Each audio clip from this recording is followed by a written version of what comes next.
Q3FY24 earnings conference call. As a reminder, all participant lines will be in the listen-only mode, and there will be an opportunity for you to ask questions after the presentation concludes. Should you need assistance during the call, please signal an operator by pressing star, then 0 on your touchtone phone. Please note that this conference is being recorded. We have with us today Mr. Sudipta Roy, the newly appointed Managing Director and CEO, Mr. Sachin Joshi, Chief Financial Officer, and other members of the senior management team. Before we proceed, as a standard disclaimer, no unpublished price-sensitive information will be shared during the call.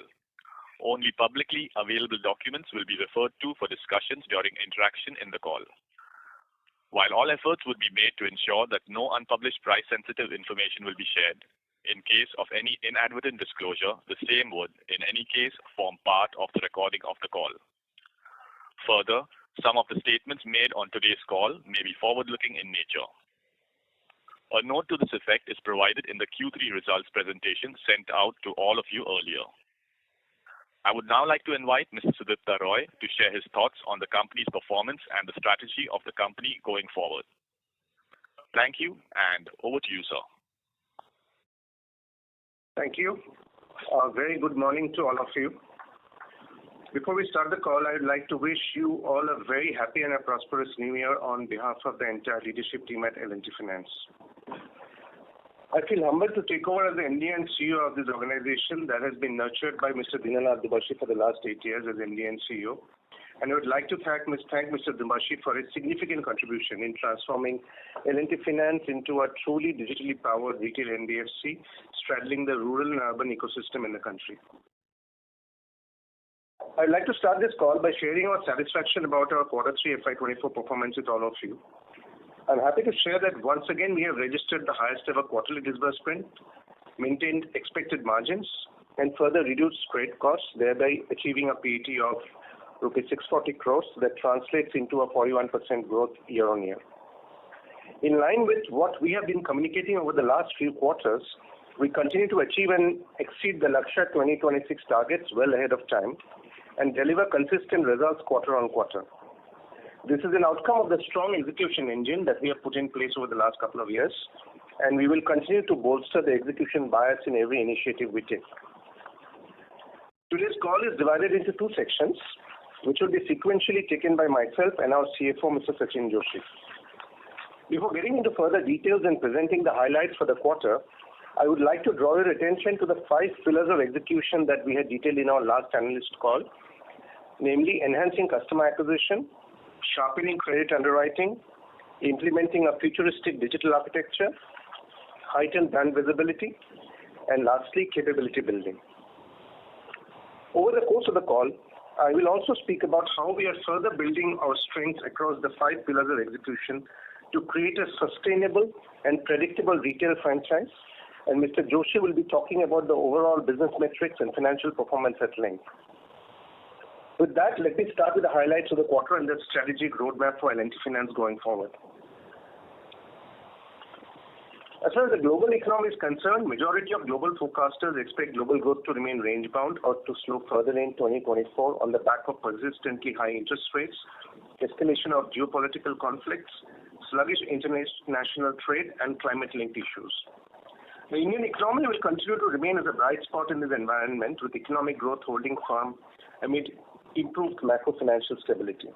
In fact, some of the leading rating agencies have forecasted India's average growth rate to be in the range of 6.5% to 6.7% till about FY27. During the quarter, a festival-like uptick in production across non-agricultural indicators and sustained deflation in commodity prices improved the overall production growth in Q3. Consumption sentiment remains stable among high-income groups.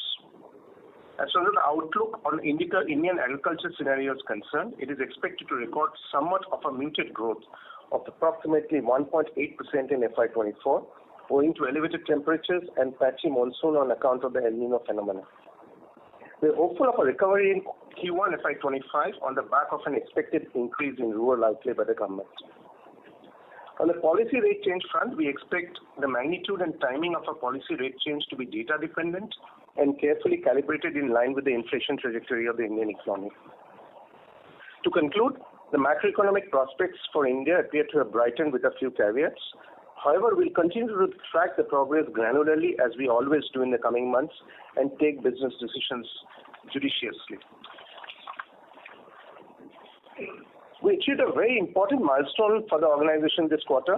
The subsidiaries of L&T Finance Holdings Limited, namely L&T Finance, L&T Infra Credit, and L&T Mutual Fund Trustees were merged into L&TFH. With this merger, all the lending businesses have been housed under one entity, L&TFH, with it becoming the equity-listed operating lending entity. Going forward, this single operational lending entity will be renamed as L&T Finance Limited, subject to the receipt of applicable statutory and regulatory approvals. I'm happy to share that the merger was completed well before the envisaged time frame, with all the necessary approvals in place. The single entity will lead to seamless corporate governance, increased operational efficiencies, and synergies in treasury and liquidity management. With the wholesale book going below the threshold level of 10% of the overall book size, time has now come to focus on our consolidated numbers going forward to monitor our journey ahead till FY26. Thus, going forward, we will only publish one consolidated financial performance summary of the entity in our financial reporting and investor presentation. Now I'll talk about the Q3 FY24 highlights. Undoubtedly, the biggest and the most important highlight for this quarter is that we have achieved all our Lakshya 2026 targets in FY24 itself, almost 2 years in advance. Our Lakshya 2026 plan was to establish L&T Finance into a leading digitally enabled customer-centric retail fintech at scale. We set 4 quantitative targets, and let's evaluate our performance against those goals in Q3 FY24. The first milestone was achieving a retailization of greater than 80%. Against that, retailization stands at 91% at the end of this quarter, and we expect to maintain this positive trajectory going forward. The retail book growth target was set at a CAGR of 25%. Against this, we grew at 31% year-on-year this quarter, and this growth has been consistent. Thirdly, this retailization thrust had to be credit calibrated with a growth of retail GS3 below 3% and NS3 below 1%. We're happy to inform that the retail asset quality metrics are well within the Lakshya 26 targets in this quarter, with GS3 at 2.95% and NS3 at 0.64%. The fourth and the last milestone of achieving a retail ROA of 2.8% to 3% was already achieved in Q1 this financial year, 3.08% in Q1 and 3.32% in Q2. This quarter, it has further improved to 3.37%, and while we will only present consolidated numbers going forward, we thought that this is an important metric for this quarter to share with you in our journey of delivering on the Lakshya 2026 objectives. Our persistent focus on execution and execution alone has made this performance possible. We were able to achieve this thanks to the relentless efforts demonstrated by each and every colleague of L&T Finance, and we all remain committed to a consistent performance trajectory going forward. On the investor call for Q2 FY24, I had communicated in detail about the 5 vectors or pillars of execution for ensuring growth in a linear and sustained manner. I would like to give a brief update on what we have done across the 5 pillars. First, customer acquisition. We are constantly focusing on broadening our customer funnel and working on both horizontal expansion and vertical penetration across all lines of our business. For instance, in rural group loans and microfinance, on one hand, we are working on activating new villages where we do not have presence in the geographies that we operate in. We are also parallelly working around vertically increasing the depth of our business in those villages where we already carry out our businesses. Acquisition strategies like this across products has resulted in disbursements to about 6.9 lakh new customers in Q3 FY24 against 6.5 lakh new customers in Q2 FY24. Sharpening credit underwriting. We had talked about developing a dynamic credit engine that not only ingests bureau data but also other alternate database trust signals. We have started the journey of building this new credit engine, and we will keep updating you on the progress as we move forward. On the digital part, we have worked on revamping our digital journeys for home loan product and SME products and are focusing on various platforms for these products for a smooth customer experience. As far as the Planet app is concerned, we are leveraging the channel multifold by using it not only as a new customer acquisition platform, but also for our repeat business, collections, and most importantly, the servicing needs of our customers. Brand visibility has been an area on which we have been working in the past quarter. An array of marketing initiatives were undertaken in Q3 FY24. We conducted product-specific marketing campaigns, for example, the multi-city festive awareness campaigns for two-wheeler finance and wall branding campaigns in rural geographies for our rural businesses. We also did an organization-wide marketing through brand awareness campaigns on Disney Plus, Hotstar for Asia Cup and World Cup cricket tournaments, print ads in leading newspapers, and developing customer testimonial videos and participation at industry-specific events like RE Motorverse or HomeCon, etc. On capability building, we remain focused on our capability building agenda.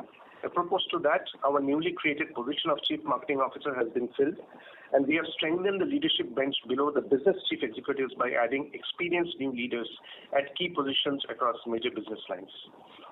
We also have added a seasoned technology professional as our new Chief Digital Officer and further expect to announce significant new hires in our digital and technology teams and other verticals shortly. Going forward, the strategy would be to make our performance consistent, predictable, and sustainable.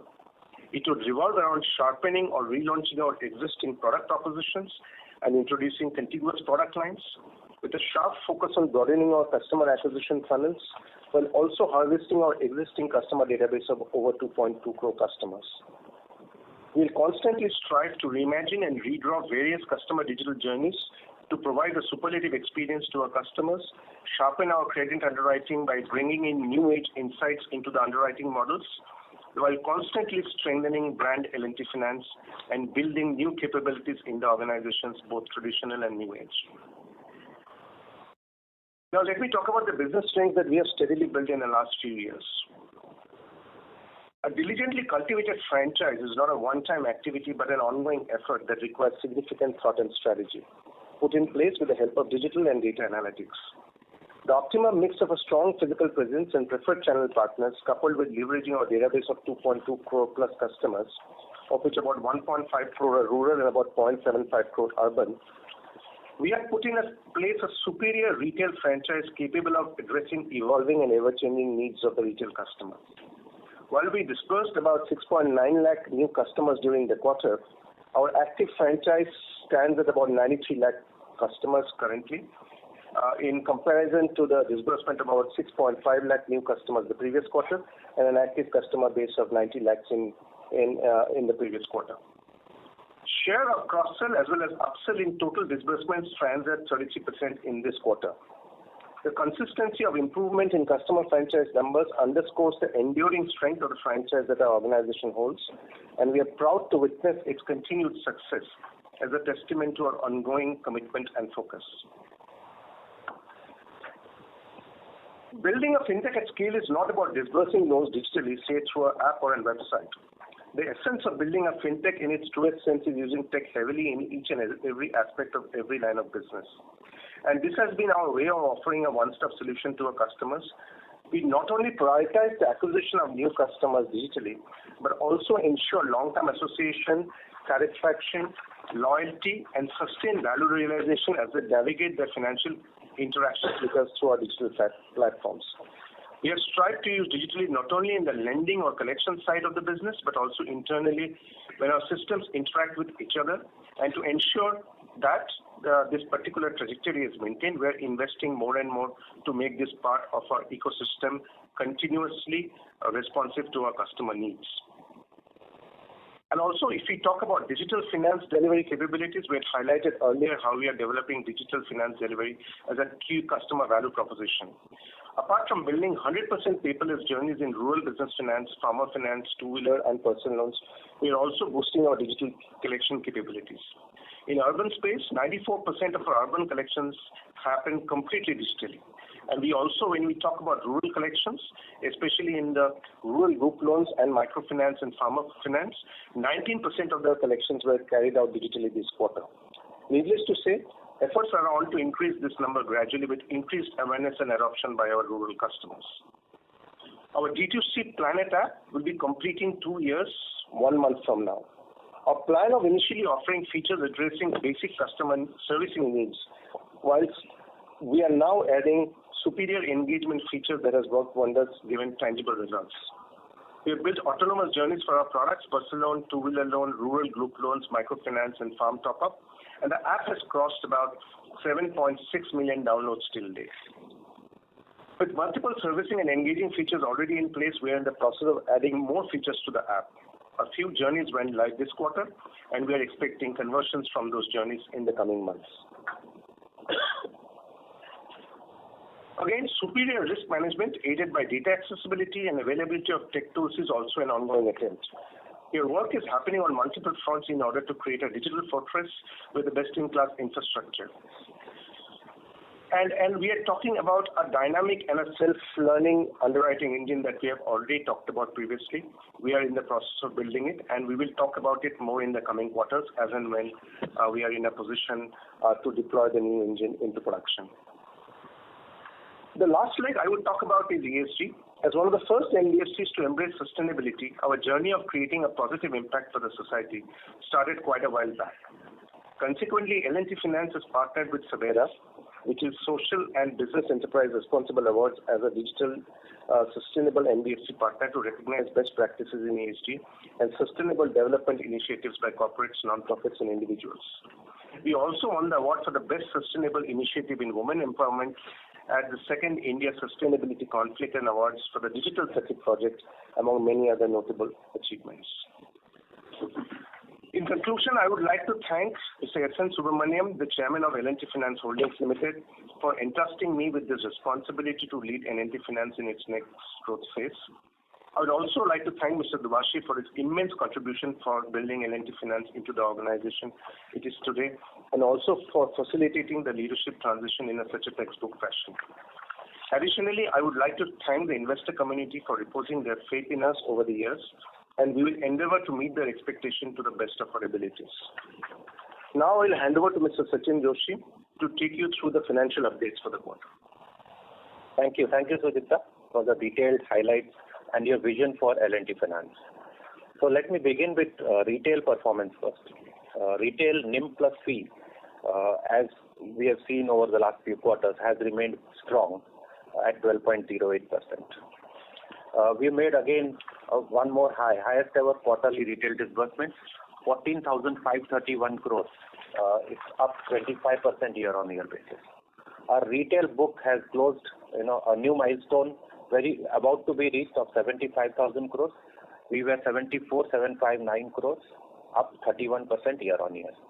Our ROAs, as Sudipta mentioned earlier, retail ROAs stand at 3.37%.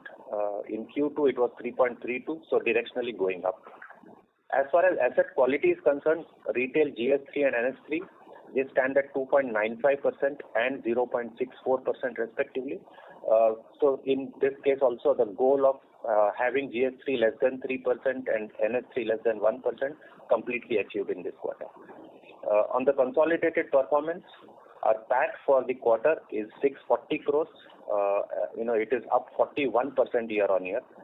Capital adequacy continues to remain strong at 24.93%. On the consolidated side, consolidated NIM plus fee remains strong at 10.93%, again improving both sequentially and on a year-on-year basis.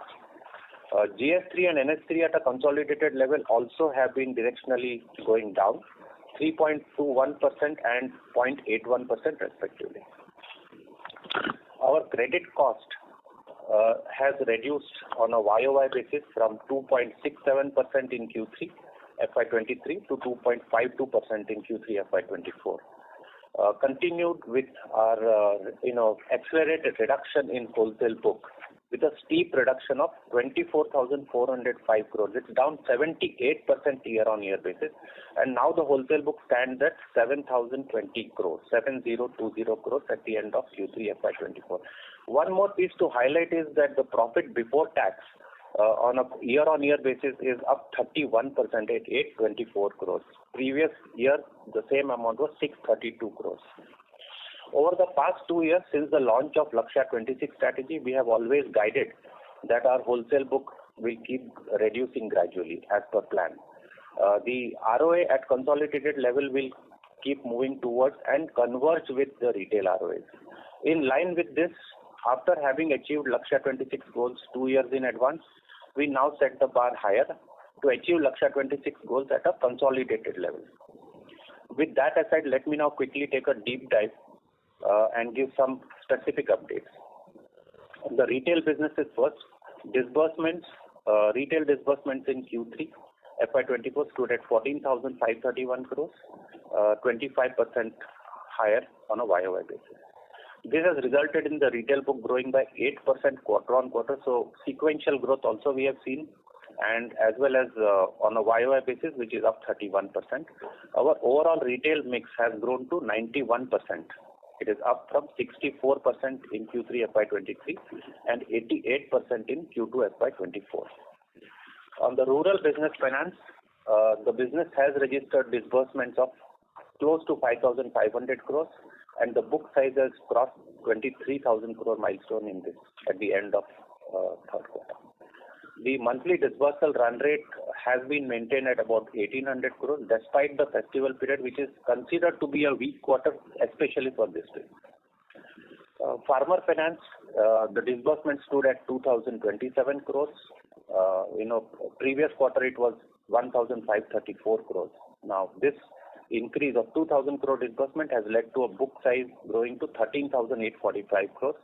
On a YOY basis, it's a 11% increase that we have seen, and this is in spite of the fact that the industry has seen a degrowth of 5% during this quarter. On the urban finance, the segment which comprises of two-wheeler, personal loans, home loans, LAP, also saw 18% YOY jump in the overall disbursements. This has led to an increase of 29% year on year on the as far as the overall urban book is concerned. To start with, I'll talk about two-wheelers. The two-wheeler business has registered highest ever disbursements of 2,540 crores in the quarter, up from 1,817 crores in the previous quarter. And the two-wheeler book also has crossed 10,000 crore milestone. It's close to 10,500 crores. The book has grown 20% year on year. Personal loan, this business witnessed disbursements of about 850 crores. Previous quarter it was 1,300 crores, and the book size stood at close to 6,500 crores. The book overall has increased 36% year on year. On retail housing, it achieved highest ever quarterly disbursements, close to about 2,000 crores.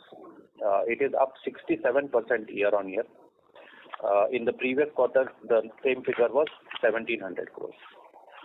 Book size with this increased disbursements stands at 16,650 crores. It's an increase of about 33% on a year-on-year basis. Talking about SME finance, it was launched in Q3 FY22. It's completed 2 years this quarter. Our Q3 FY24 disbursements stood at 965 crores. The month of December 23 also registered highest ever disbursements. We did 380 crores in this quarter. In this month, in line with our strategy of maintaining optimal geo mix, we have launched 56 new locations in November, thereby taking the total location count to 109. On the collection front, in fact, there is a slide that we have as part of our investor presentation. Our retail products experienced top-notch collections again in this quarter, and they are actually displayed along with stage-wise book for our retail products, which can be referred to by everyone. On the wholesale book, we continued our accelerated reduction in the wholesale book with a steep YOY reduction of 24,400 crores. The book is down 78% year-on-year basis, and quarter-on-quarter the reduction is close to 2,300 crores. It's down 25%. With this reduction, the wholesale book now stands at 7,020 crores at the end of third quarter. I thank all of you for a patient hearing. We may open up for questions. Thank you. Thank you very much. We will now begin the question and answer session. Anyone who wishes to ask questions may press star and 1 on their touchtone telephone. If you wish to remove yourself from the question queue, you may press star and 2. Participants are requested to use handsets while asking questions. Ladies and gentlemen, we will wait for a moment while the question queue assembles.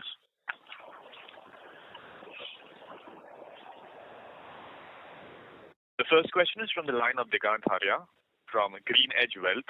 Please go ahead. Hi. Congrats, Sudipto, on getting elevated to the position of MD. My question is, let's see, in the last 3-4 quarters, our credit costs in the retail business have been hovering around, that 500 crore number or 3%, around 3% kind of a number. Do you think we have some more scope to reduce this number? Because, if I individually look at, how the CV, how the tractor cycle is or the microfinance or the two-wheeler cycle is, it seems that, there can be some improvement in this number going ahead. Any thoughts on this, Sudipto? Yes, so if you see, Digant, thank you.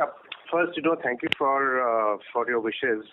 And if I look at the overall credit cost on our retail business, it actually from on a percentage terms, it has been trending downwards.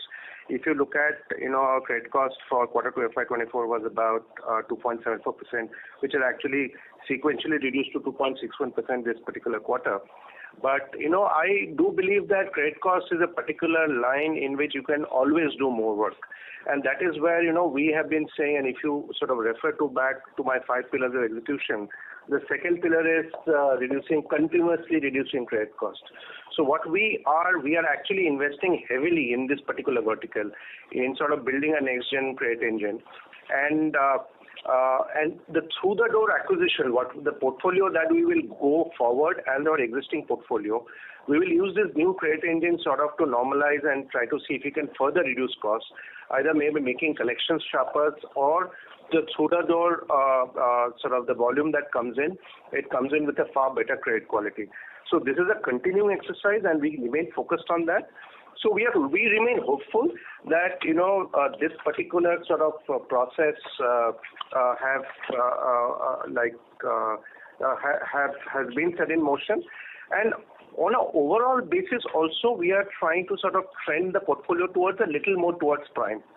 For example, in two-wheelers also, we're focusing on a large amount of prime through-the-door acquisition, while making sure that while we are focusing on prime through-the-door acquisition, and by prime I mean prime by bureau definition, which is bureau score 750 plus, or asset sizes of about 1.5 lakhs worth of vehicles, while we are taking our overall numbers up, we are also trying to make sure that, our overall prime penetration also goes up. So it's a mix of a couple of things. It's a mix of making sure that our credit engines are tighter, using technology and a new generation sort of credit engine to administer credit, but also directionally push our distribution channels towards more prime in some of our lines of business, while continually strengthening our collections practices. So I do believe that this will remain a work in progress, and we'll continuously strive to make our credit cost sort of trend downwards. Got it. Great, thanks, Sudipto, for this answer. So second follow-up to this is, let's see, if we move towards a better customer segment and a better credit engine both, then would we have some room to change our collection strategy as well? Because I think currently we do have a lot of physical collection infrastructure also, and maybe those cash to NSCH kind of conversions may still be happening within the organization. So can there be some cost benefits also which come later on, once more and more portfolios towards this newer customer segment and newer credit engine? Absolutely. One of the couple of axes on which we are working, apart from working on the new credit engine, the other thrust has been improving our digital collection capabilities. Because both of these go hand in hand in reducing the ultimate collection cost. And with the penetration of digital payments in the country, we are seeing very healthy trends, especially from rural areas of customers who are hitherto used to paying in cash for many years, are actually moving to sort of pay digitally. So those sort of efforts remain.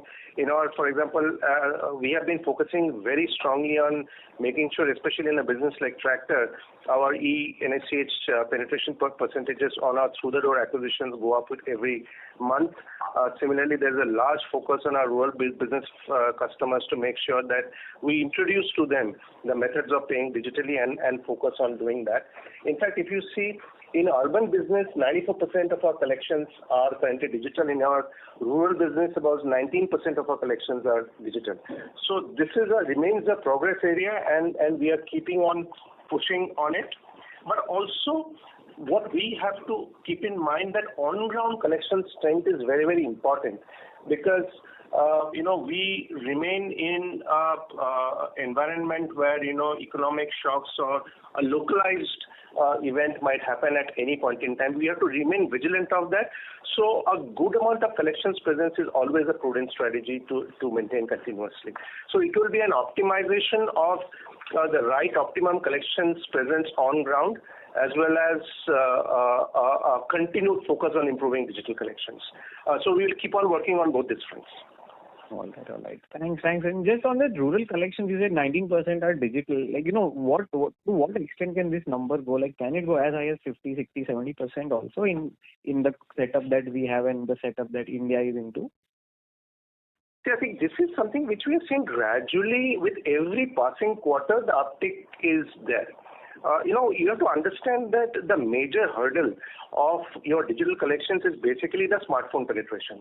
Till smartphone and there is, when we travel around, we see that there's still a significant difference in smartphone penetration between the southern states as well as the northern states, especially like UP and Bihar.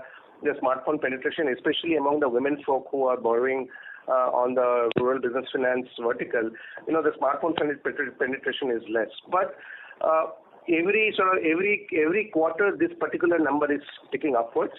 So I won't hazard a guess as to by what time we will get to about a 50-60% sort of level. But I think we will get there sooner than later. Perfect. Thank you so much, and all the best. Thank you so much, Dinan. Thank you. The next question is from Hardik Shah from Goldman Sachs. Please go ahead.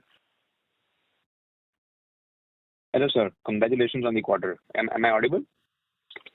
Yes, you're audible, Hardik. Yes. My question is on the personal loans. I see lower disbursements in the quarter. Anything to read there? And has the pricing changed post the RBI announcement of increased risk weights? Okay. So on personal loans, what we are trying to build on personal loans is that, I would agree that there has been a pause. I would sort of define it as a pause in personal loans disbursement this quarter compared to the previous quarter, is because we have been sort of optimizing some of our customer journeys. We have been sharpening the credit funnel. But also we have been implementing some of the regulatory items like video KYC, etc. So directionally, the number is less because many changes were happening on the funnel, and we were also credit sharpening the funnel for our next growth trajectory. So this is, as I would say, this is a temporary reorientation pause rather than anything else, and we will continue our growth trajectory starting this quarter. And has the pricing changed on the? So next part of the question, as of now, if you look at our cost of funds overall, they're quite stable. Between the last quarter and this quarter, has only gone up by about 2 basis points. However, because of the RBI guideline on RWA increase, etc., we expect that our cost of funds, there will be some impact on our cost of funds.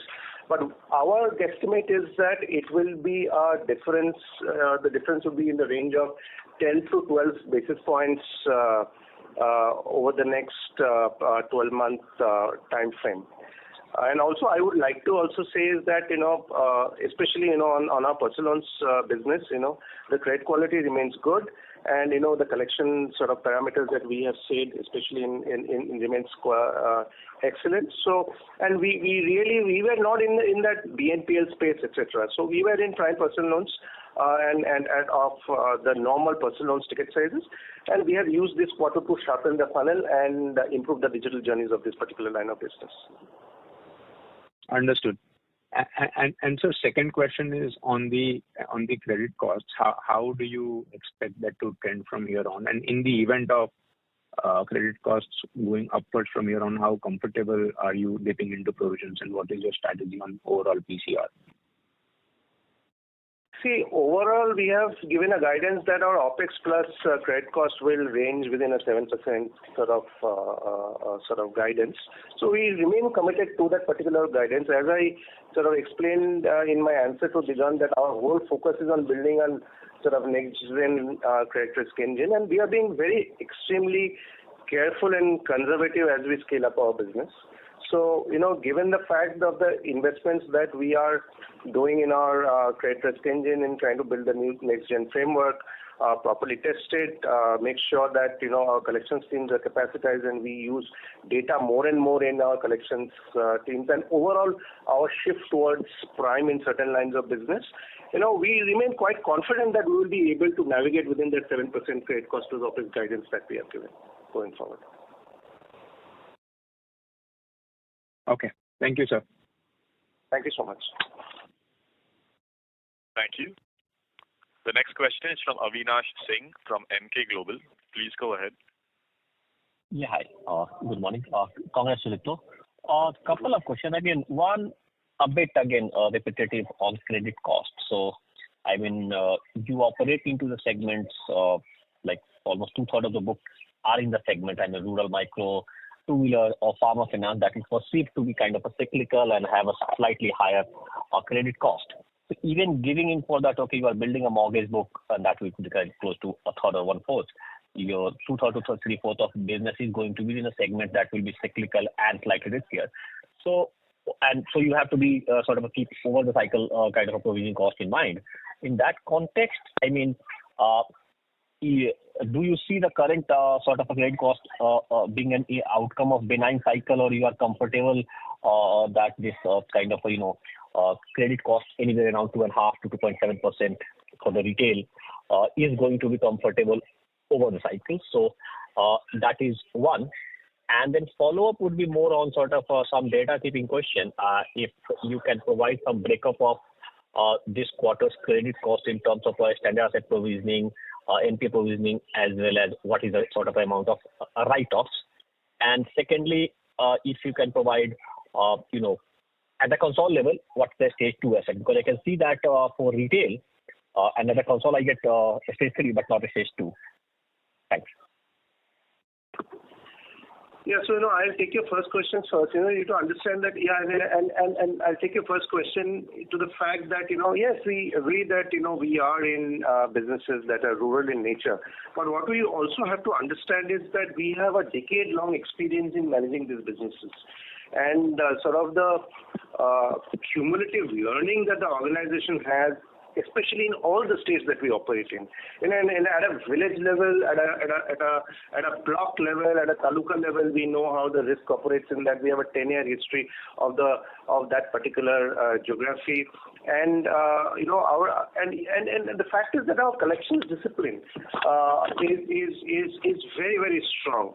And if you look at our collections efficiency chart, for example, in our RBF businesses, we operate a collection efficiency, zero DPD collection efficiency of 99.7 to 99.8% in most markets. So that way, between our understanding of the market, between, our collections efficiency, and again, because of the experience, our credit engines are also designed in a way to underwrite those customers. If you look at our approval rates, for example, in our RBF businesses, right? For every 100 customers applying, we only approve 45. We have approximately 45% approval rates. So that way, the through the door funnel is also very, very tight. And also, we have a very strong credit monitoring as well as portfolio management practices. So yes, there is sort of at times the thought that in this business you might have some localized event risk, right? But for that, we also have 1,200 crores of macro provisions which has been kept aside to deal with any of the sort of localized risks that might arise in the business. But I'll again go back to what I answered in the previous two questions, is that though we have expertise, though we have a large track record, we are not resting on those laurels. We are trying to build a next-gen credit risk engine for across all our lines of business, which will help us sort of to predict this risk better and sort of see even beforehand, even if, and be sort of responsive to any sort of very minute leading indicators of sort of risk emanating. Our teams are continuously on the ground. Our risk management teams are continuously on the ground, traveling from location to location, trying to figure out whether there is any sort of semblance of risk that we might not be comfortable with emerging, and we immediately take action thereafter if we see any such sort of incidents or any hotspots are developing. So it's a dynamic exercise, and we are continuously as an organization focused on it. We are confident that, as I said, in the previous answer, that we have a guidance of 7% risk cost to OPEX trajectory, and we will try to sort of operate and navigate within that. With regards to your second question, I think we have given detailed stage-wise separations in the analyst deck. Which page is it? That is not for console. Page 19. No, that's just for retail. I was asking console stage 2. So as of now, we have given for retail, right? But actually, console doesn't make sense because, retail is what ultimately we are 91% retail now. Okay, and if you can just sort of provide credit cost breakup in terms of standard asset provisioning, write-offs, and BS3 provision for the quarter. No, we don't provide that on the calls. But rest assured that with what Sudipta just mentioned, the overall credit costs, quarter-on-quarter basis, you have seen the trajectory coming down. And number two, the macro-prudential provisions, which are currently on micro loans, there is also an internal discussion that as we start growing in the retail space, we would possibly like to create this on the full unsecured book as we progress into the future quarters. So there will be sufficient, conservatism that we have maintained till now, and which we will continue with as we progress. Okay, and if you can just sort of tell what is the sort of security receipts that will be outstanding currently, and what kind of timeline you would have sort of by the time the security receipts will be resolved or fully, whatever paid out or resolved.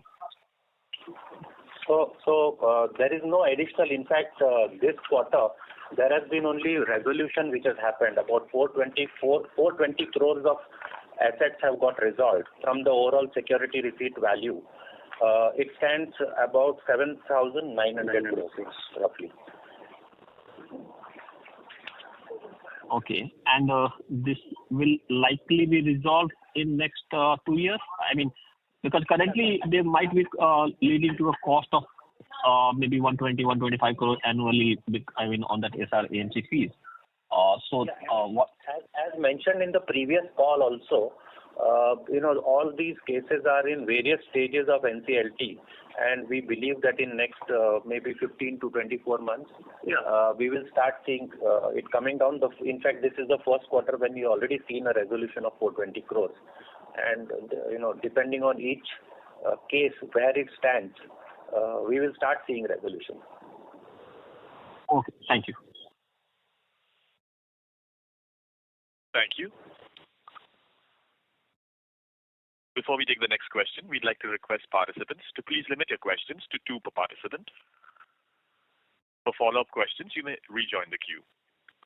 We take the next question from the line of Abhijit Tibrewal from Motilal Oswal. Please go ahead. Yeah, good afternoon, everyone. 2 questions really. First one is a follow-up on the SR question that you answered. So you said SRs on the balance sheet are about 7,900 crores. These are the gross values of the SRs, is what I presume, or these are net SRs on the balance sheet?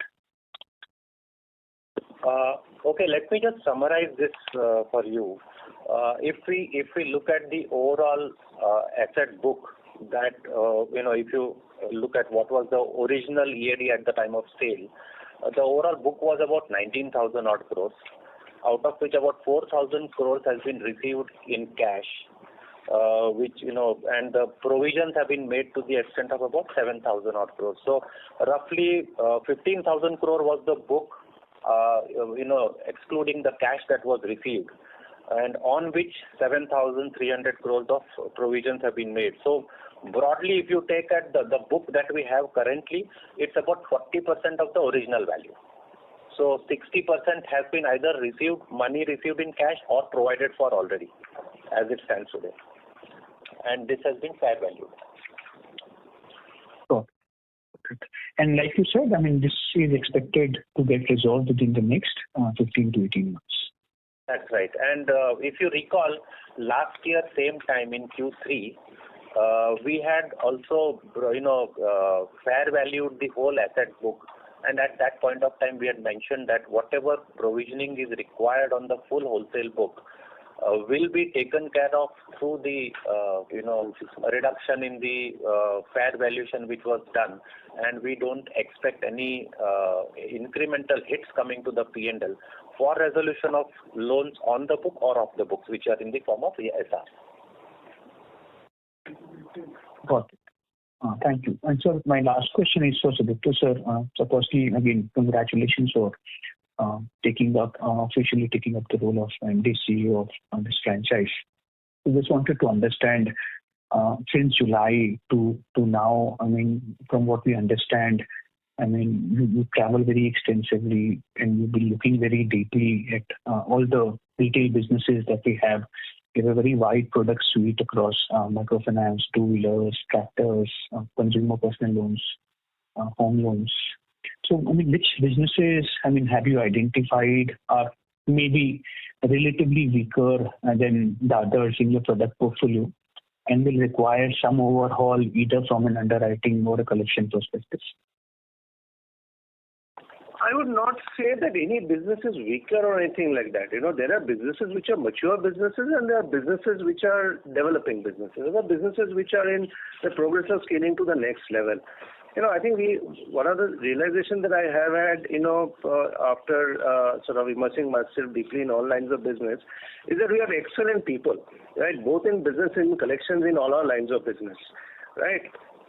What we need to do from here after is, as I said, sharpen, our credit underwriting, sharpen our digital funnels, and making sure that the focus on new customer addition as well as cross-selling on our existing franchise is that discipline is maintained, So, and while we give them air power of brand marketing, etc., we give them the air cover of that. So that is what we have been putting the balls into motion in the last 6 months, and as I can see, it is gaining momentum across all the full organization, across all lines of business. So, and you will see us moving the needle forward, going forward quarter on quarter. Got it, sir. And maybe in the interest of time, just one last question, maybe follow up on something you've already answered on personal loans.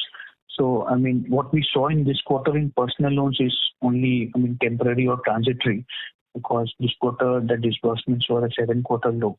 But like you suggested, you've been kind of spending more time in this business, whether it be becoming regulatory compliant or kind of sharpening your credit funnel. So, going forward, we should again see you kind of resume the growth trajectory in consumer loans as well. Absolutely. So in personal loans, this quarter, as I would call a reorientation/pause quarter to make our system stronger, both from a business credit as well as a regulatory standpoint, and also the customer experience standpoint on our digital funnels. Right. So we already have resumed the growth trajectory, and you will see this business moving forward in the coming quarters. And I would say in a risk-calibrated fashion. This is very, very important. This is something that we will not compromise on. Right. So we will grow this business in a risk-calibrated fashion. Got it, sir. This is very, very useful. Thank you so much, and wish you and your team the very best. Thank you. Thank you. The next question is from Mahrukh Adajania from Nuvama. Please go ahead. Yeah, hi. Congratulations, Sudipto, sir. I had a few questions. Hi. On housing, first of all, so if you see most lenders who are into prime and above that ticket size lending have not seen any housing loan growth. So what are you competing for in housing? What would your average ticket size be, first of all? And how competitive are your rates relative to others? So Mahrukh, our average ticket size on housing is between 60 to 65 lakhs, which puts it almost in the prime category of housing loans. So on housing, we are focused as of now, in two lines of business. One is, business generated either through our builder tie-ups, etc. And the second thing is that where we go through our channel partners or our channel team either digitally generates or through leads that we get organically. So that is, but we are focused on as of now in the prime and the near prime segment in housing loans. And we are, and as we have said, this is a line of business which we intend to grow going forward. And because this also provides a very large volume of low-risk balance to entire retail book. In terms of our rates, because if you look at our cost of funds profile, we are able to sort of compete in the prime space with there, and sort of our rates are more or less comparable to most of the other banks or some of the leading NBFCs. So that way we're able to compete. If you see our top line numbers are growing in a healthy fashion in this particular business quarter on quarter, and we remain focused on this business, and we are hopeful that over the next couple of quarters we'll be able to grow this business even more strongly. Right, because overall the sector is not seeing much growth. That is the reason why I was asking. Yeah, so the fact is that there is good amount of healthy sort of end user demand which we are seeing in some markets. But again, if you look at our overall book size is not very significant as of now. So objective for us now is to more sharply define our product proposition, make sure that our digital journeys are absolutely top-notch, and our servicing capabilities in this particular line of business are further improved. So our focus right now is to grow this business to a reasonable amount of scale while we optimize, the digital delivery, we optimize the product proposition, as well as optimize the service channel. Right. So that is what we are focused right now, and the amount of demand which is there in the market is sufficient for us to grow. Got it. And my next question is, so you have kind of tightened the credit filters on personal loans. It's a temporary pause. You also mentioned something on regulatory compliance, which I didn't understand fully, but I'll come to that a bit later. But do you see yourself doing that in any of the other businesses? And I specifically ask on MFI, where your collections, rural and MFI put together, where your collections are still monthly, whereas most players are on a much lower collection schedule, and some of them are tightening. Those who are on monthly, like Spandana, are trying to progress to faster or quicker, shorter duration collections. So. Maruk, I'll take your first question on personal loans first, in the sense that, and let me sort of clarify on the regulatory thing. The fact is that, it's not any, we are actually implementing video KYC. So video KYC is obviously an RBI's acceptable method of doing customer KYC. So that entire video KYC stack actually had to be built and pushed into the system and then optimized. Right, so that was the only thing that I mentioned from, it's not that, we are not compliant or anything like that. We're adding an additional KYC, digital KYC methodology, which is moving to 100% digital video KYC right now. So there is no physical collection, etc. So customers who come online or customers who are sort of even through our partner channels, if any customer comes, the only method of KYC is video KYC. So that is the only thing that we have sort of added in our personal loans business. In terms of microfinance business, if you see, our collection efficiencies are very strong, and our collection cycle are actually from the 1st to 12th of the month. So, the first 12 days of the month is spent on collections. So that way we are spending almost half of the month in collections. Other lenders, they follow different practices, fortnightly practices, weekly practices, etc. But we do believe that sort of front-ending the collections effort towards the beginning of the month gives us a lot of freedom to focus on business generation in the latter part of the month. So this is a model that we have been running for many years now, and it works really well. And as you can see, we have collection efficiencies of 99.7 to 99.8% in most of the markets. So this is working well for us, and we intend to continue it. Got it. And just one clarification. So by how much have your personal loan disbursal rates moved up by? You said that your cost of funds has increased 10-12 basis points. You've been indicating that since the RBI circular. But so your yield on personal loan would have moved up by what range? Unsecured, I mean, sorry. Yeah, so if you see YOY, it's about Q2 FY, 1%. It's moved about 1%, right? Yeah, no, okay. No, I meant new disbursals post the RBI circular. We haven't made any. See, as of now, our cost of funds, etc., hasn't moved that significantly. It's been only 2 basis points movement. So, if your question is whether we have gone and repriced our personal loans, yes. As of now, we have not repriced our personal loans as of now, because the increase in cost of funds quarter on quarter for us has been about 2 basis points. But going forward, yes, we will reprice. Okay, so that increase will be 30-35 basis points. How much will it be? That's what I'm. That is something that we will decide on the course of doing business. That is something which, unfortunately, I cannot give a guidance on the call. And so it's dependent on multiplicity of factors. It's dependent on how the market has responded. It depends on how our competitors have moved their rates upwards, and what is our sort of estimation of how much the conversion funnel will drop if I take the rate above a particular level. So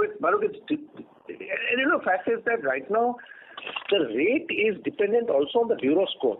Right. If you have a higher bureau score, your rate is lower. If you have a slightly, so most of our personal loans funnel operates on a risk-based funnel.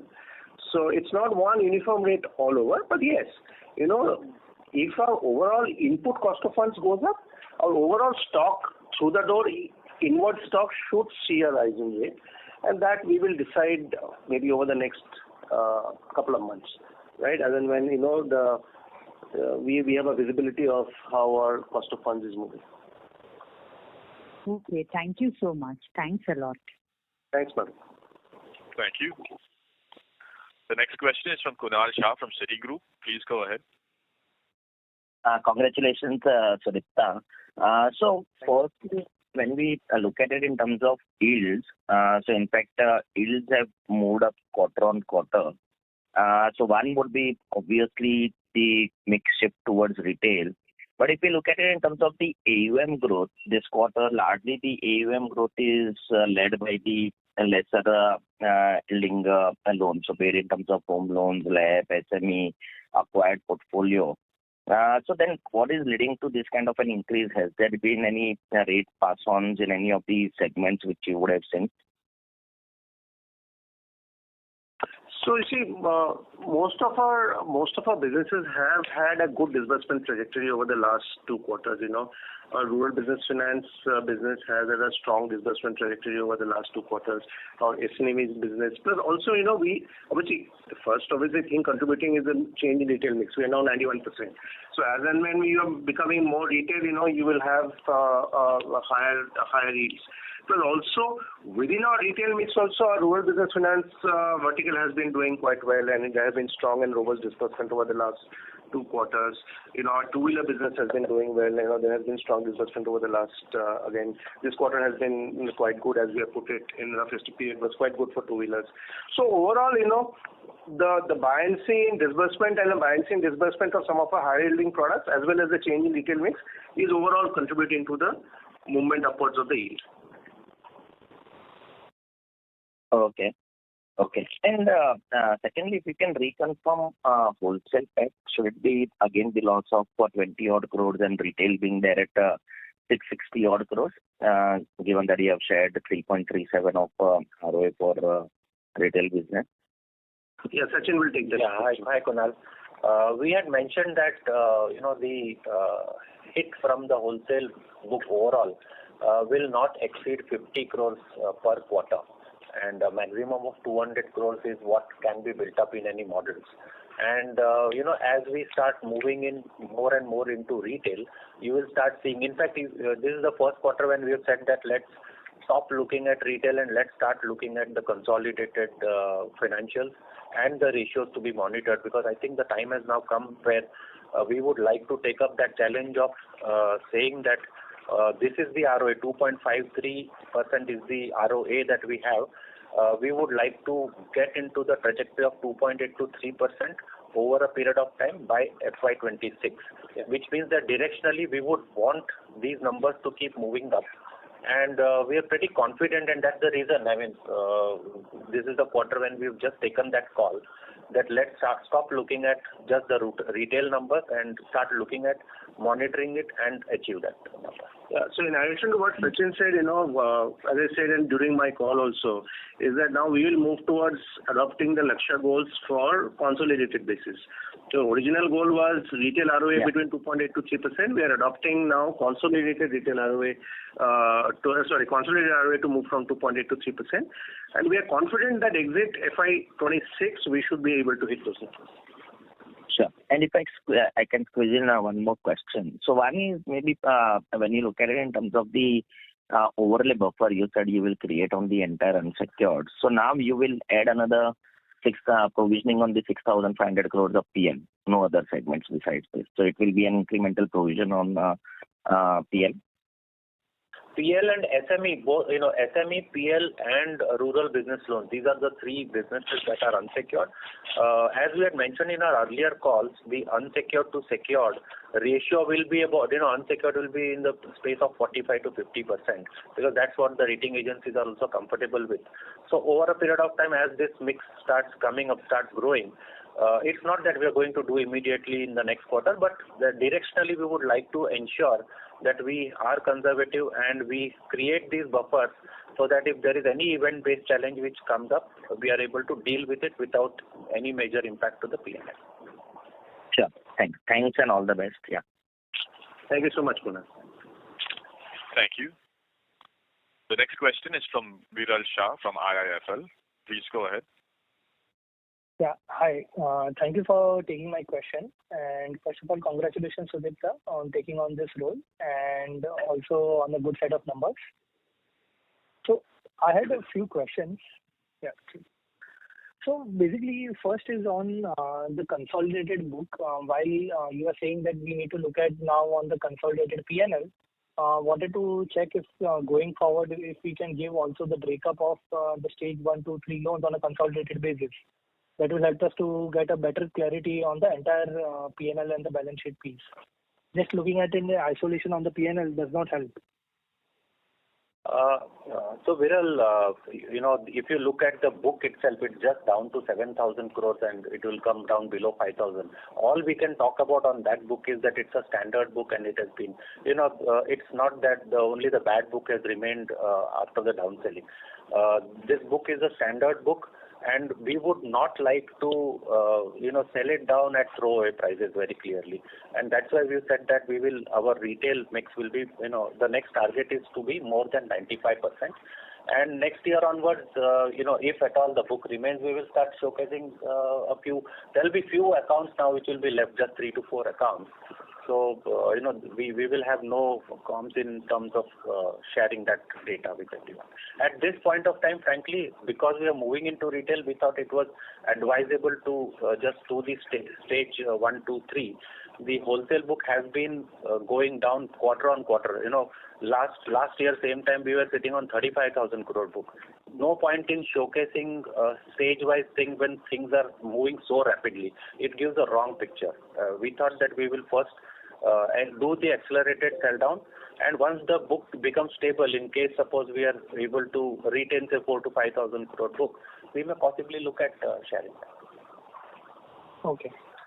The next question I had was on basically the risk-weighted asset growth. So I'm looking at your tier 1 in this quarter, and if I look at then the basis your net worth, the implied risk-weighted assets, there has been around 3.7% sequential increase in your risk-weighted assets, whereas your loan book has grown at 3.9%. So why would this be, given that part of your book would have seen higher risk weights in this quarter? So you're looking at the end of the quarter. So there are two components to it. One is the profit gets added. Okay, the capital is higher at the end of the quarter. Number two is the RBI circular impact was about 60 basis points, and that was only on one of the books, which is the PL. Yes. So the overall impact was about 2,400 crore book, I believe. It was not more than that. And so because the book has been, certain specific books are growing, the CRAR requirement, if you look at between two quarters, it was about 23 basis point, if I'm not wrong, the reduction which had happened. So it's a mix of all these. One is the circular impact, the other is addition of the profits to the overall capital, and then the change in mix during the quarter. So it's gone on from 22.99 to 22.8. Yeah. So in fact, tier 1 has gone. I was talking about the overall tier. Overall is 25.16. Tier 1 is 22.99 to 22.84. Got it. And just as a clarification, so your the rural business finance book does not see higher risk weights, given that it is not a MFI loan, because historically you have said that it does not qualify in the technical sense of RBI's definition. So will that not see higher risk weight? So rural business loans, each loan is given specifically for business purposes.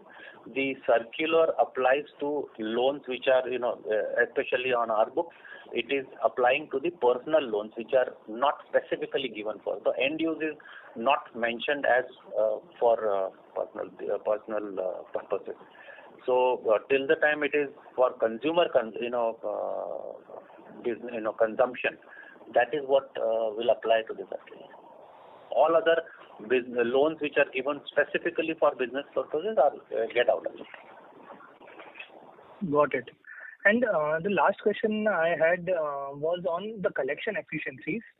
So while in the other segments it's trending pretty good, in two specific segments, the two-wheeler and the consumer loans or the PL, over there on a sequential basis, yes, the collection efficiencies is flattish.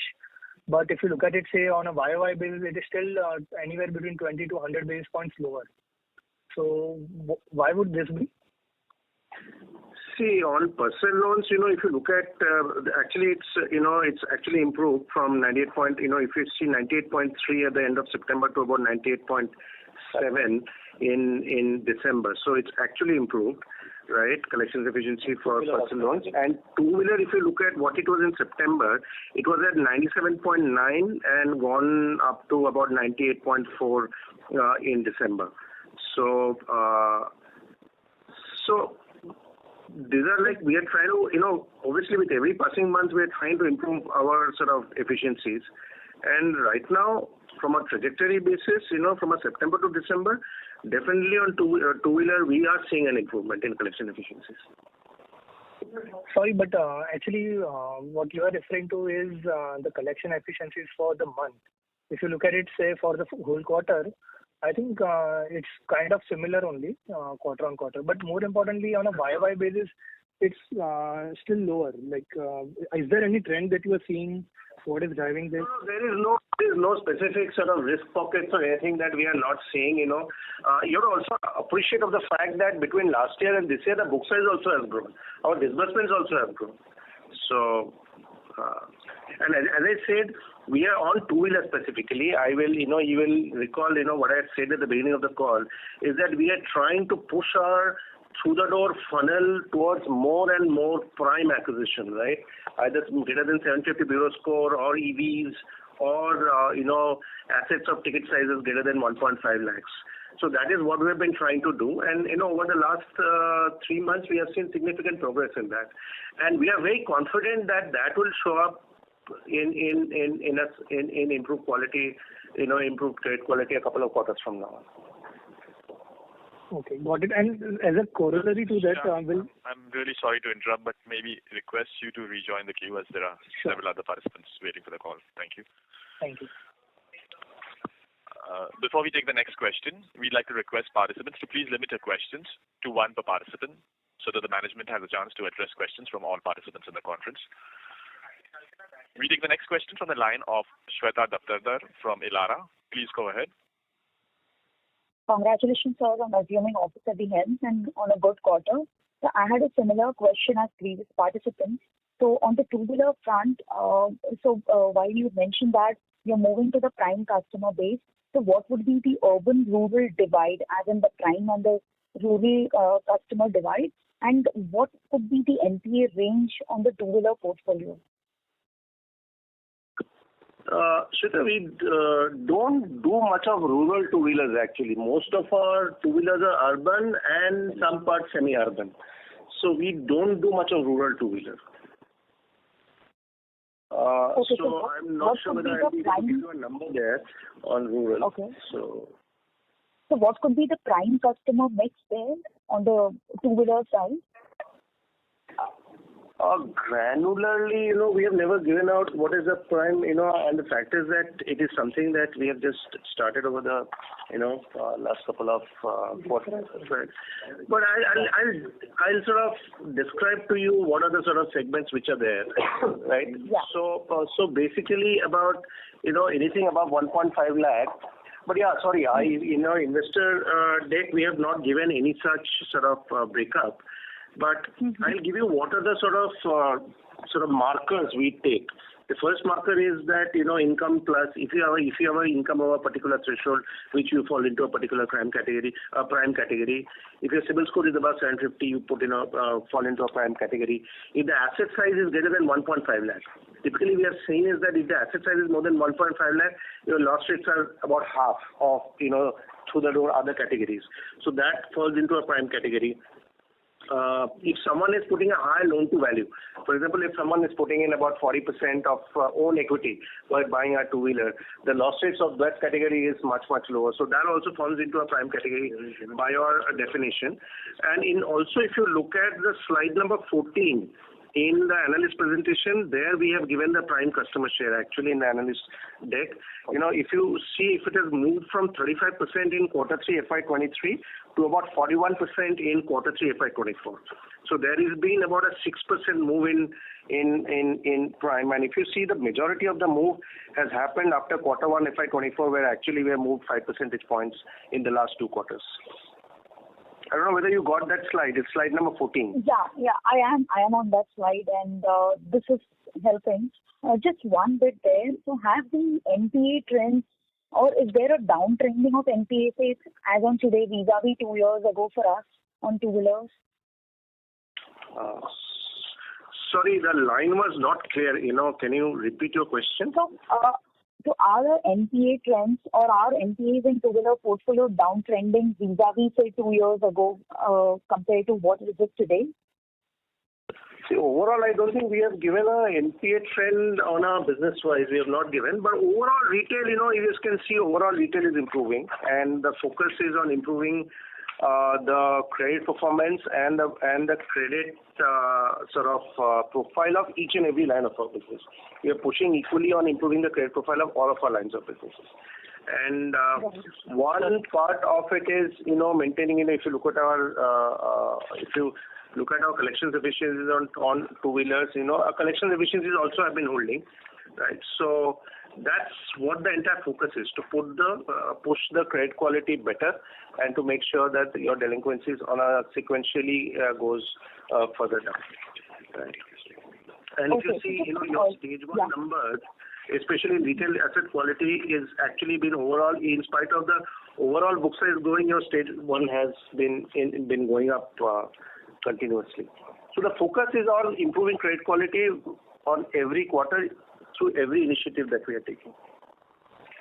Okay. So just a similar observation which was made earlier. So in the home loan book, your annual growth has been north of 30-35% vis-a-vis necessary slackness in the industry, which you already comprehensively addressed. So can you just also highlight how are the distribution channels there and what is our LTV? So our distribution channel... Distribution as an acquisition, customer acquisition, say, from the parent or lead generations internally, something on those lines, and your LTV. So distribution channel is origination channel for the home for the loan. Sorry, I just needed clarity to that question. Yeah, origination channel I meant. Yeah. Yeah. So the origination channel is basically DSA is one large origination channel. Builder, especially direct builder tires or APF business is another origination channel. And the third origination channel is our digital/cross-sell channels. So these are the three main origination channels. In terms of LTV for loan against property, our LTVs are about 65%, and for home loan, our average LTVs range between 75 to 80%. This is regulatory. Yeah, anyway, it's regulatory. Sure, sir. That helps. You already answered partially earlier. Thank you. Thank you. Thank you. Before we take the next question, a reminder to participants to please limit your questions to one per participant. The next question is from Saurabh Kumar from JP Morgan. Please go ahead. Hi, sir. So just one question. So of the security receipt book of 19,000 crore gross, what was the real estate contribution to this whole book? And of this 400 crore recovery, what is the income you booked in the P&L? Thank you. So income yields would be in the range of anywhere between 13 to 15% when we started, when we would have actually sanctioned these loans. That those were the yields that we were getting. But once you actually sell it off to an ARC, we can't book any income. So No. Of the recovery you would have booked, right? Of the 400 crores. Recoveries, I mentioned about 4,000 crores is what we recovered in terms of cash. So the net book post recovery is about 15,000 crores, and we have made up overall provisions over the period of time. So this quarter you have had a 400 crore recovery, right? So how much got booked this quarter? So this recovery is along with interest and all it has come about 420 crores. Okay, so it's part of your NII 420 crores. Yes, it is part of. Okay, and of this 19,000 crore, what is? 1 second. 420 crore is not just interest, no, because it's also a principal which has been recovered. Yeah, so how much has got booked in P&L? That's it doesn't come in NII. Okay. Because it's an investment, right? So we can possibly explain you offline. Okay, because the piece. Okay. The second is, sir, of the 19,000 crores, what is the total value of the real estate book of this 19,000 crores? No, I won't have that number. Maybe we can speak offline. Okay. Thank you. Thank you. The next question is from Kaitav Shah from Anand Rathi. Please go ahead. So can you talk more about the demographic conditions at present in rural, semi-rural, where you are focused on? How comfortable are you with the growth and collections? Okay, so see, India, we just cannot paint one uniform picture across all rural areas. But what I'll try to do is that give you a sort of a sectoral picture. See, and this is something there is data available, and there is perception available. Now, perception comes on during our visits, and data comes obviously from syndicated sources. So first, I'll give you a perception, right? On perception which we get when we travel extensively to rural areas while supervising our various lines of business. So, a perception point of view, what we believe is that there is south of India, especially, there is nothing called pure rural anymore. South of India, especially in AP, Telangana, Tamil Nadu, Kerala, and Karnataka, it's mostly semi-urban, right? Where living standards and during our travel we do not see agrarian distress to a very large extent in the south. And if you look at, though the rainfall has been patchy last year because of the El Nino conditions, and there are some water table issues, especially in some markets, our rural business finance demand as well as collections efficiencies continue to remain strong. So in that way, those businesses are operating quite well. The business in which we have at times the industry is sluggish is the farmer finance business, especially our tractor finance business, where the industry has sort of more or less seen a sort of even keel as compared to what the numbers were last quarter. But in spite of that, our businesses has continued to grow because we have been focusing on our repeat customers as well as making sure that we have greater penetration at a particular deal level. So I think the rural economy is quite, I would use the word resilient as of now, right, in spite of some of the sort of erratic rainfall, etc. But if you look at the Rabi sowing right now, which the leading data that we have, the acreage under Rabi sowing has actually improved. It's about 5% more than what was the expected number was, which actually augurs well for the crop going forward. So I would say that we cautiously, we are looking at this particular area. And the fact is that wherever there are certain pockets of support which are needed, the government is stepping in and providing those pockets of support, either in terms of MSP or in terms of fertilizer subsidy or whatever. Right? So that way, I do believe that the rural sector is quite resilient, and as of now, we do not see any massive headwinds developing in this particular sector, and we expect to maintain our normal business trajectories as well as collections efficiencies going forward. Thank you. We'll take that as the last question.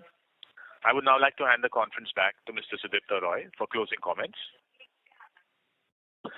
Thank you, everyone, for joining us this morning, and we like the interaction with all of you. As I said, we'll be also available for one-on-one meetings or any other clarificatory questions that we might need to spend more time on an offline basis. We're happy to do that. As you are aware that Mr. Dunana Divashi is wrapped up illustrious 8 long years of tenure at the helm of this organization. So it is fitting that I should invite him to say a few words at the close of this analyst call. Thank you, Sudipta. Thank you very much. Thank you, all of you.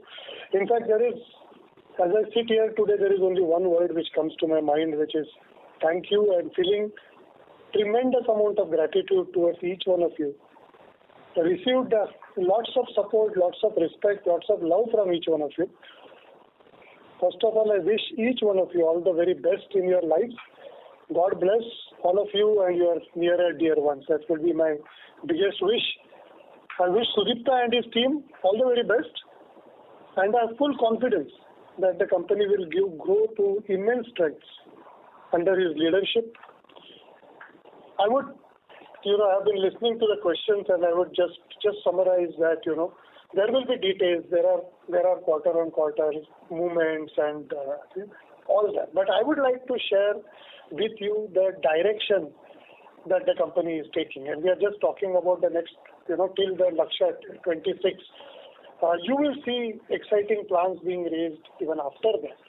But just talking about 26, just talking about history, 1 year back when we started the rapid reduction of wholesale, there were quite a few people who doubted whether we'll be able to do it without any decrease, any hit to P&L. And I think the team has indicated that not only the team has remained together, but that kind of, beyond everybody's expectation, the reduction has been shown. And let me assure you that will continue, and the promise of any further hit to P&L not being there will be kept. We have also built tremendous amount of strengths, business strengths, channel strengths on each of our businesses. Again, there will be quarter-on-quarter ups, downs based on industry. But based on the channel strengths, business strengths we have built, the cross-selling, upselling strengths we are building, we will try to smoothen them as much as possible and have secular growth, which the team has been showing till now and will continue to show. Lots of questions on credit cost, and I would only say that till now we have been tremendously concentrating not only on underwriting but also collection and maintaining and reducing that the trajectory of credit cost.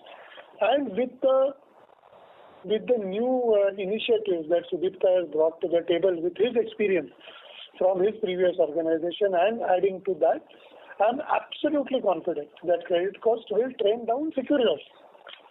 There were questions about quarter on quarter, how will it go, etc. Of course, those things will keep happening, but secularly, and we have shown that also over the last few years. The only item which we believe will remain a little sticky is the OpEx. We have always indicated that the investment in people, investment in branches, investment in digital, investment in brand, we will not be shy of them. We believe that this bodes well for the long-term future of the company. I can only now summarize by saying that always the ROE bridge that we have guided towards indicates, and now even at consolidated level, and Sudipta upgrading the same guidances from retail to consolidated very clearly shows the intent of the management. And, way back in 2016, I had talked about management intent, and I see the same intent when Sudipta is upgrading, the targets, keeping them same, what were for retail, now for console. So all this bodes well, and I would only request all of you that the same support, same love, same respect that you gave me, much more than that, I'm sure and hope that you will give it to Sudipta. With that, I will sign off. Many of you know my personal numbers, personal emails. If you don't know, you can take, and it will be great to generally interact with each one of you. I'm sure I will only benefit. Thank you very much, and God bless you. Thank you so much. And with that, we would end this call. Thank you very much. On behalf of L&T Finance Holdings Limited, that concludes this conference. Thank you for joining us, ladies and gentlemen. You may now disconnect your lines.